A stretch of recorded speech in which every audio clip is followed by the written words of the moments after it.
此时此刻，在破清会的基地内，吴天林毕恭毕敬地向吴飞燕汇报道：厅主，3大长老已经抵达尼日利亚，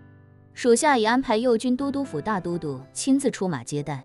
也为他们准备了临时修炼的场地。目前3位长老已经在尼日利亚的驻地安顿下来了。吴飞燕哼了一声，问他飞机的事情怎么样了。吴天林道：已经按照原计划，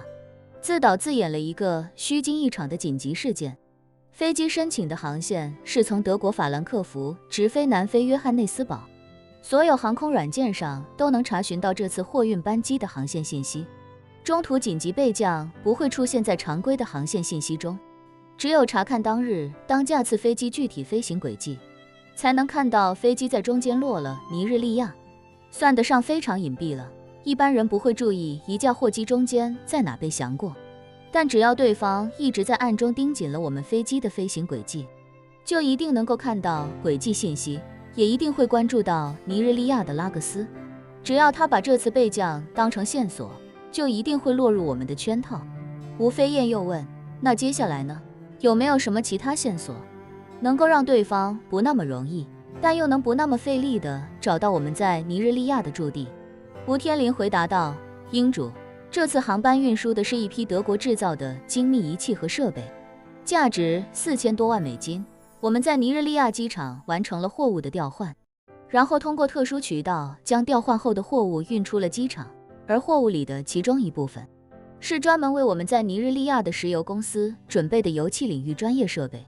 还有一部分是德国高精密的加工设备，最大的用途是可以用来制造制式枪械。这种设备在世界各地都是管制设备，出口需要严查采购方资质，还需要采购方所在国出具完整批准文件。我们这次是用南非一家精加工企业，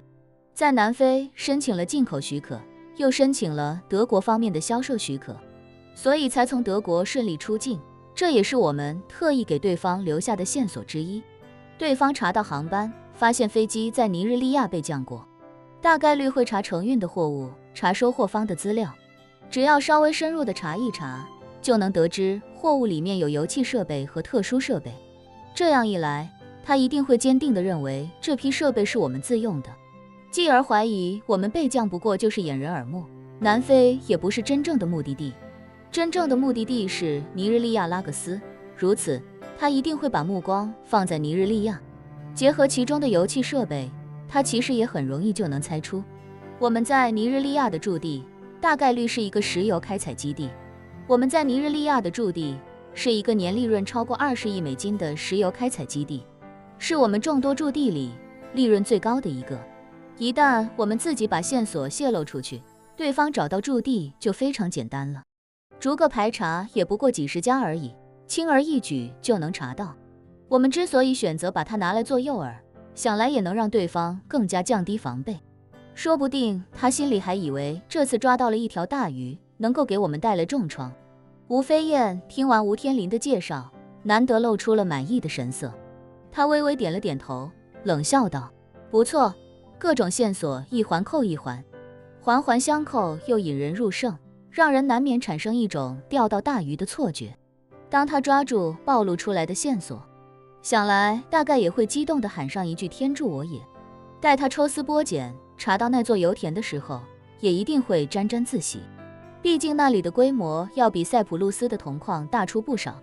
待他杀过去想要故技重施的时候，3位长老群起而攻之，必能将其人头斩下，绝我后患。就在吴飞燕和吴天林都觉得那个暗中隐藏的心腹大患一定不会错过这个线索的时候，叶晨正开着载着林婉儿穿行在北欧晨间的雪原之中。地广人稀的北欧风景属实无可挑剔，道路两侧尽是高耸挺拔且挂满厚厚积雪的松柏，偶尔途经村落或小镇，远远就能看见一片被积雪覆盖的木质房屋。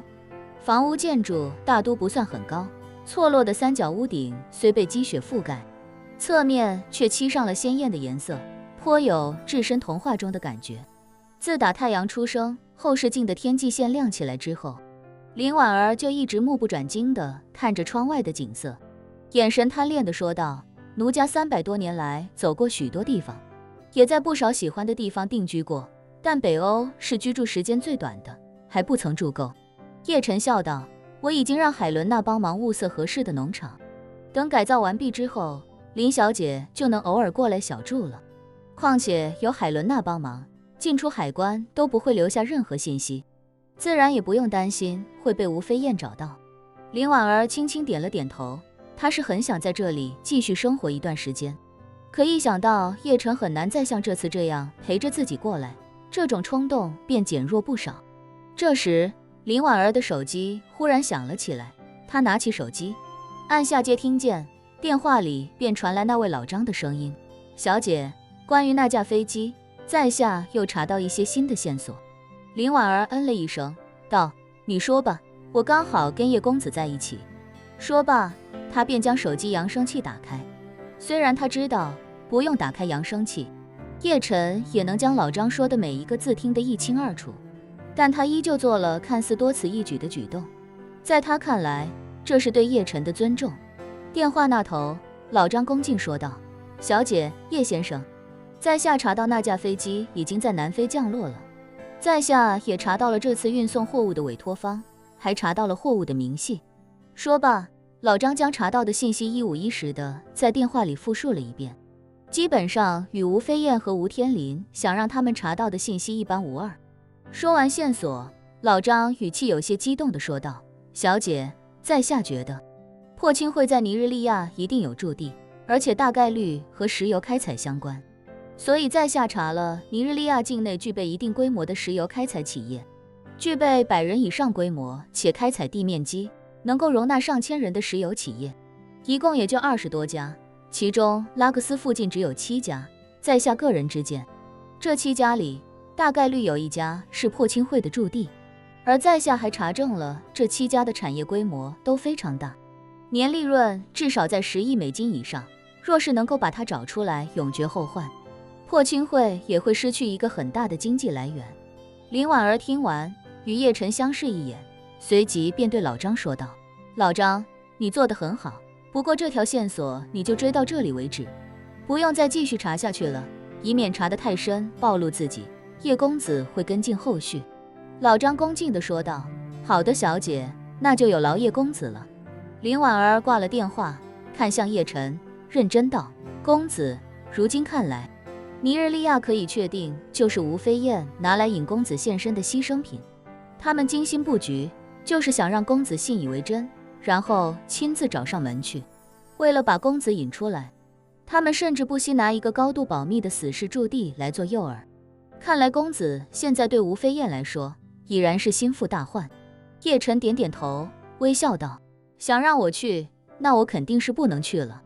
最起码暂时还不能去。如果能弄清楚破青会3大长老的动向，等我在其他地方解决了他们其他的驻地之后，一旦能确定3大长老离开尼日利亚，我倒是可以再杀他们一个回马枪。